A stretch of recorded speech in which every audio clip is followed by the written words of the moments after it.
ဒီအပိုင်းမှာကျတော့မင်းပါတင်ပေးမလဲဆိုတော့ဒီမှာလက်ထိုးနည်းလေးလက်အနာသက်ထိုးနည်းလေးအရင်လာပါမယ်เนาะဒါကမင်းတစ်ချက်ထိုးပြီးပြီတစ်ချမ်းထိုးပြီးပြီပေါ့เนาะဒီတစ်ချမ်းလိုမျိုးပဲဒီဘက်တစ်ချမ်းမှလည်းထိုးပါမယ်ဒီအနာသက်တွေကတော့ခြေစားတွေတင်ရင်လည်းမင်းတို့အမြဲတမ်းတင်ရတာလွယ်အောင်လို့ဆိုပြီးဂျိုင်းအောင်နေရာကနေစတာများပါတယ်လက်တွေဆိုလို့ရှိရင်အဲ့ဆိုလို့ရှိရင်ကိုတင်ထားတဲ့ခြေစားဂျိုင်းအောင်မှာဆိုတော့ဟိုနည်းနည်းရုပ်ဆိုးနေတာမသိတာဘူးပေါ့နော်အခုဂျိုင်းအောက်ကဒီဆက်ထားတဲ့နေရာကနေစပါမယ်အဲ့နာကနေမင်းတို့တိုင်းတို့တိုင်းစထိုးလိုက်ပါမယ်ပြီးတော့ဒီလိုချီအဆောင်တက်တဲ့နေရာတိုင်းမှာဒါအလှဘက်ကနေပဲထိုးတယ်နော်ချီအဆောင်တက်တဲ့နေရာတိုင်းမှာမင်းတို့ကတိုင်တို့3နိုင်ဆိုလို့ရှိရင်သူဟာနဲ့သူအလိုက်တင်လေးဖြစ်လာလို့တစ်ချက်ကြည့်ကြည့်ပါနော်မဖြစ်ဘူးဆိုလို့ရှိရင်ဒါလေးကကြုံသွားမှာဆိုလို့ရှိရင်မင်းတို့ကဒီတစ်တိုင်းမှာဒီတစ်ကြောင်းမှာတိုင်တို့3နိုင်ထိုးမယ်ဒီတစ်ကြောင်းမှာ4တိုင်ထိုးမယ်နောက်ထပ်ဒီတကွဲမှာကြတော့3နိုင်ထိုးမယ်အဲ့လို3နိုင်တလဲ4တိုင်တလဲထိုးရင်လည်းရပါတယ်3နိုင်ပဲထိုးရင်လည်းရပါတယ်ဒါကကိုထိုးရင်လည်းကိုကဟိုအနေထားကြည့်ရမှာပေါ့နော်မြင်ရတော့ဒီတစ်ချမ်းထိုးကြည့်တာ3နိုင်နေပဲတဒန်းကို3နိုင်နေပဲထိုးတာအဆင်ပြေတယ်အရင်ကြည့်ကြည့်လည်းမထိုးနဲ့သူကလည်းသူအလိုက်တင်လေးထိုးပါလိုမျိုးအဆင်ပြေတယ်ဆိုတော့မင်းတို့က3နိုင်နဲ့ပဲထိုးလိုက်ပါမယ်မှားပါရဲ့နော်3နိုင်နေထိုးတာအဆင်မပြေရင်3နိုင်တလဲ4နိုင်တလဲထိုးပါဒီရဲ့ handmade တွေမှာကပုံသင်နည်းဆိုတာတဲ့ကိုကဘယ်လိုထိုးရင်ကိုရုပ်ထွက်ကလှမလဲဆိုတာကကိုအမြင်ပေါ်မှာလည်းအများကြီးမူတည်ပါတယ်ဒါကြောင့်မလို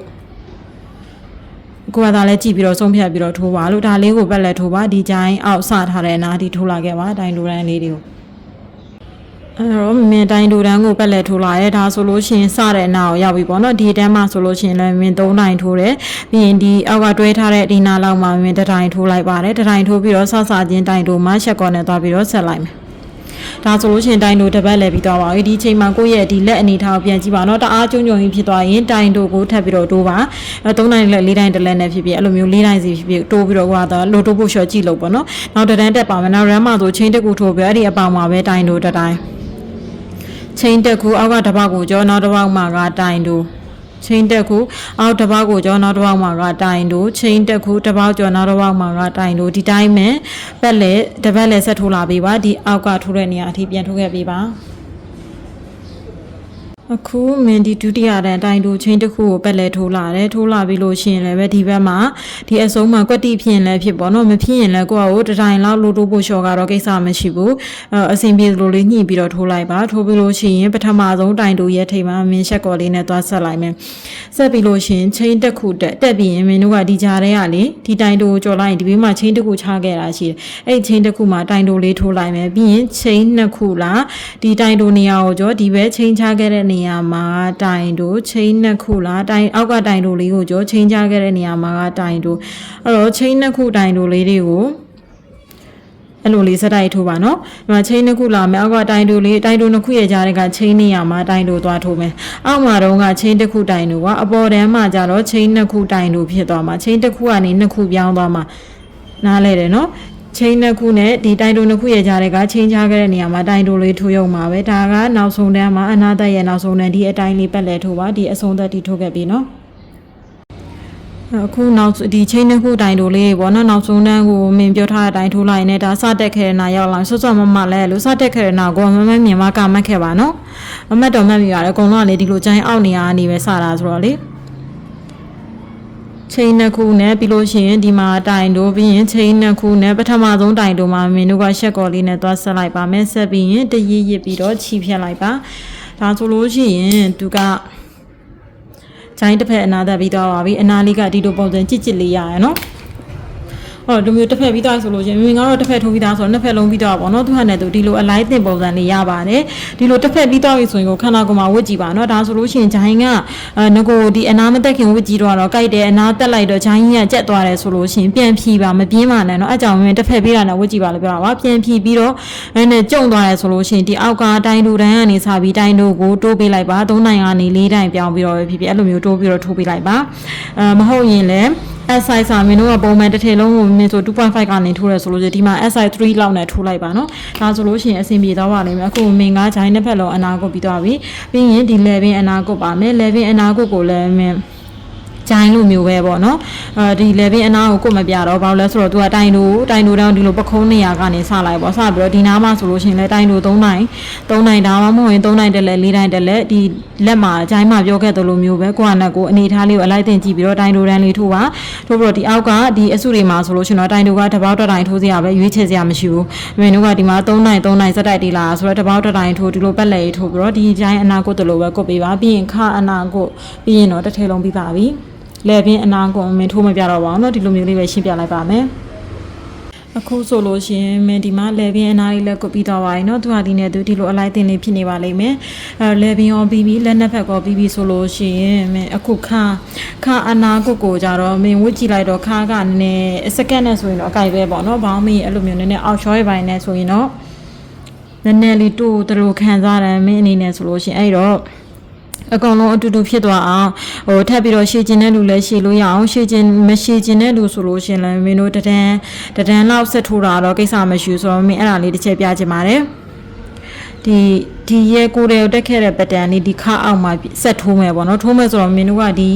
ီဘေးဆက်ကြောင်းနေရာမှာမထိုးဘူးဆိုတော့မင်းဒီလိုဘေးဘက်ကဒီကွင်းချင်းခွင်းပေါ့နော်အဲ့ဒီချင်းခွင်းထဲကနေပြောတိုင်းရှိတိုင်စားချင်း3ခုအရင်တက်လိုက်ပါမယ်တက်ပြီးရင်ဒီအလဲအားဆက်တဲ့အကြောင်းကိုကြော်လိုက်မယ်ဒီဘက်ကဒီမှာချင်း3ခုခွင်းလုပ်ခဲ့လေအဲ့ဒီခွင်းမှာတိုင်းရှိ3နိုင်လေးတွေတိုင်းရှိ3နိုင်လေးတွေမင်းတို့အင်ဂျင်စထိုးတာတက်ခဲ့တဲ့အတိုင်းပဲဒီလိုတခွင်းမှာတိုင်းရှိ3နိုင်စီထိုးပါမယ်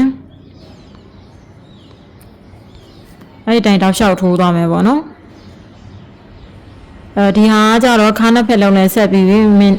ဘေးနှစ်ချမ်းလုံးလဲဆက်ပြီးပေါ့နော်ခါကိုထိုးတာဆိုတော့ဒါကတော့ပက်လဲထိုးရမှာပါအလှဘက်ကနေပဲထိုးပါမယ်နော်ဒီပေါ်လဲအလှဘက်ဖြစ်တဲ့အတွက်ဒါလည်းအလှဘက်ကနေထိုးပါမယ်အဲ့ဒီတိုင်လေးတောက်လျှောက်ထိုးပါဒီဘက်ဘေးဘက်ဆက်ထားတဲ့နားရောက်ရင်တစ်ချက်ပြပါမယ်တကွင်းကိုတိုင်းစီလေး3နိုင်နဲ့မြင်းစက်တိုက်ထိုးလိုက်ဒီမှာဒါခါဆက်ထားတဲ့ဆက်ကြောင်းပေါ့နော်ဒီမှာခြီးစားတွေမသိရသေးဘူးအဲ့ဒီဆက်ကြောင်းရဲ့ဟိုဘက်ကွင်းဒီဘက်ကွင်းမှာလည်းမင်းတို့တိုင်းစီ3နိုင်စီထိုးလိုက်ရုံပါပဲဒီဆက်ထားတဲ့နေရာမှာမင်းတို့ဘာမှမထိုးဘူးတိုင်းရှိ3နိုင်ဒီမှာဆက်တဲ့နေရာကိုကြောဒီဘက်ကခွင်ထဲမှာလည်းတိုင်းရှိ3နိုင်အဲ့ဒီအတိုင်းပက်လက်ထိုးလိုက်ခဲ့ပြီပါစထိုးတဲ့နေရာဒီထိုးမှပေါ့နော်ခါကအဆင်ပြေတဲ့ထပ်ပြီးမရှိကျမှုဆိုတဲ့တူကလည်းဒီတန်းတော့ထိုးလိုက်ပါဒါမှမင်းတို့အားလုံးအတူတူဖြစ်သွားမှာပေါ့နော်ဒီတန်းတော့ထိုးလိုက်ပါမင်းကတော့ဒီဥစ္စာကို2တန်းလောက်တော့ထိုးမလို့တော့မှန်းထားပါတယ်ဒီတိုင်းရှိတန်း2တန်းမထိုးချင်တော့တန်းတော့ထိုးပေးပါဒါမှဒါပြီးရင်မင်းခါအနာသက်ထိုးနီးလာမှာမလို့လေအကုန်လုံးတပုံစံနဲ့ဖြစ်သွားအောင်လို့ပါအခုဝင်ပက်လက်ထိုးလိုက်ရင်ချင်း3ခုဝင်စတက်ခဲ့တဲ့နေရာပေါ့နော်အဲ့ဒီအစာနာရောက်လာပြီဆိုလို့ရှိရင်ဒီကွင်းထဲမှာမင်းတို့3နိုင်ရှိရမှာချင်း3ခုတတိုင်စာပြီးပြီးသားဆိုတော့နောက်ထပ်လိုတဲ့2တိုင်ထိုးမယ်တောက်ကခြီးစားတွေပါလားနော်လိုတဲ့2တိုင်ကိုထိုးလိုက်မယ်ထိုးပြီးလို့ရှိရင်ဒီချင်း3ခုတက်ခဲ့တဲ့အပေါ်ဆုံးချင်းပေါက်ပေါ့နော်တတိယမြောက်ချင်းပေါက်1ရှက်ကော်လေးနဲ့သွားဆက်လိုက်မယ်ဒါဆိုလို့ရှိရင်တန်းပြီးဒီနေရာမှာခါးကိုဆက်မရှိခြင်းဘူးဆိုတဲ့လူကအဲ့မှာချင်းတစ်ခုထိုးပြီးလို့ရှိရင်အဲ့ဒီတိုင်ရှိထိတ်ကနေစပြီးတော့တိုင်တိုလေးတွေတပေါက်တိုင်ထိုးသွားမယ်ဒီလိုမျိုးလေးပေါ့နော်တိုင်တိုလေးတပေါက်တိုင်ထိုးမယ်ပြီးရင်ဒီလက်တွေလက်ဘင်းလေးမှာအနာကုခဲ့တယ်လို့မျိုးပဲတိုင်တိုတန်းပြီးရင်တိုင်တိုချင်းတစ်ခုတိုင်တိုတန်းထိုးမယ်နောက်ဆုံးကတိုင်တိုချင်းတစ်ခုတိုင်တိုဒီအနာကိုထိုးနေတဲ့အတိုင်းတိုင်တိုတပေါက်တိုင်ထိုးပြီးလို့ရှိရင်အဲ့အနာကိုထိုးနေတိုင်းအနာတက်လိုက်ရပါပြီဒါပေမဲ့မင်းကတော့လူမျိုးတိုင်ရှိနောက်ထပ်တကြောထက်တဲ့အောင်မယ်ပေါ့နော်တကြောထက်တဲ့အောင်မယ်ဆိုတော့မင်းဒီမှာရှက်ကော်နဲ့ဆုံးလိုက်ပြီဒီထိတ်မှာရှက်ကော်နဲ့ဆုံးလိုက်ပြီဆိုလို့ရှိရင်ဒီရဲ့ဘေးကြား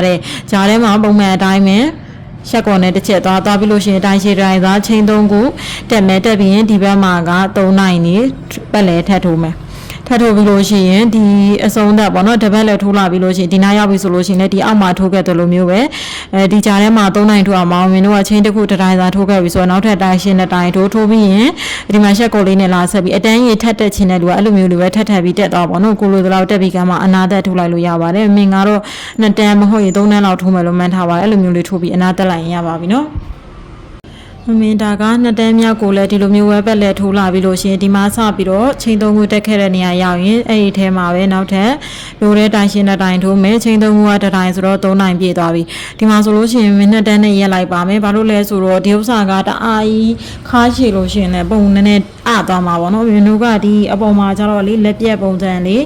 ဒီပခုံးရအသေးလေးနဲ့လက်ပြက်ပုံစံလေးလောက်ထားတော့အောက်မှာခါရှိရှိဖြစ်နေတော့နည်းနည်းကြည့်ရတာယူယူဖြစ်သွားမှာဆိုလို့ပါမင်းဆိုလို့ရှိရင်လည်းနှစ်တန်းမှာရက်လိုက်ပါပြီcrop တော့လေးဝင်ရင်တော့သူကပိုလာဆိုလဲပြီးရင်တော့ချင်းတစ်ခုနဲ့တိုင်တိုလေးတွေတက်ပြီးတော့ဒီတိုင်ရှည်တွေမှာတိုင်တိုတစ်ပေါက်တစ်တိုင်ထိုးသွားပါမယ်ထိုးပြီးလို့ရှိရင်မင်းတို့လက်မှာအနာကုတ်ခဲ့တယ်လို့မျိုးပဲအလိုက်တင်လေးပဲထိုးတော့တိုင်တိုကြီးကိုရမ်းကြက်ကြက်ကြီးကြုံကြုံကြီးမထိုးပါနဲ့ရှေ့မှာမင်းတို့ဂျိုင်းနေမှာအနာကုတ်ခဲ့တယ်လို့မျိုးပဲတိုင်တိုရန်တစ်ခါလာမယ်နောက်တစ်ခုကကြတော့တိုင်တိုချင်းတစ်ခုတိုင်တိုရန်လာမယ်ပြီးရင်တိုင်တိုချင်းတစ်ခုတိုင်တိုရန်လာပြီးတော့ခြိဖြတ်အဆုံးသက်လိုက်ရင်ဒါအင်းကြီးကတစ်ထည်လုံးပြီးသွားပါပြီဖြောင်းလေးပြီးသွားပြီပေါ့နော်မင်းကတော့ဒီရဲ့အင်းကြီးရဲ့ခြေချမ်းမှာပန်းပွင့်လေးဖြစ်ဖြစ်တစ်ခုခုအလှလေးတစ်ခုတက်ဖို့တော့စီစဉ်ထားပါတယ်မတက်ချင်လည်းရတယ်ဒီတီပြီးဆိုလို့ရှိရင်တစ်ထည်လုံးပြီးသွားပြီဖြစ်တဲ့အတွက်အနာသက်တွေထိုးပြီးအနာသက်ခြေတွေဖြတ်ပြီးလို့ရှိရင်အင်းကြီးကဝတ်လို့ရပါပြီ accessories လေးတွေအလှလေးတွေထိုးပြီးတော့တက်ဖြစ်လို့ရှိရင်တော့မင်းနောက်တစ်ပိုင်းလာပါမယ်မတက်ဖြစ်ရင်တော့ဖြောင်းလေးအတိုင်းပဲဝတ်တဲ့ဟာလေးလာပါမယ်ကျေးဇူးတင်ပါတယ်အထက်လှလေးရကြပါစေရှင်ဒါဆိုလို့ရှိရင်မင်းဒီနန်းယုံချီနဲ့ထိုးတာပေါ့နော်တစ်လုံးကို100 gram မင်းဒီအနာသက်ပလက်ထိုးဖို့ကြံသေးတယ်ဒီဒါနှလုံးပဲနှလုံးကိုမင်းဒါကြံပါတယ်အနာသက်ထိုးဖို့ပေါ့နော်ဒီလောက်ကုန်ပါတယ်အဲ့တော့ချီက200 gram လောက်ဝန်းကျင်လောက်ကတော့ size ပေါ်မူတည်ပြီးကုန်ပါလိမ့်မယ်ရှင်ကျေးဇူးတင်ပါတယ်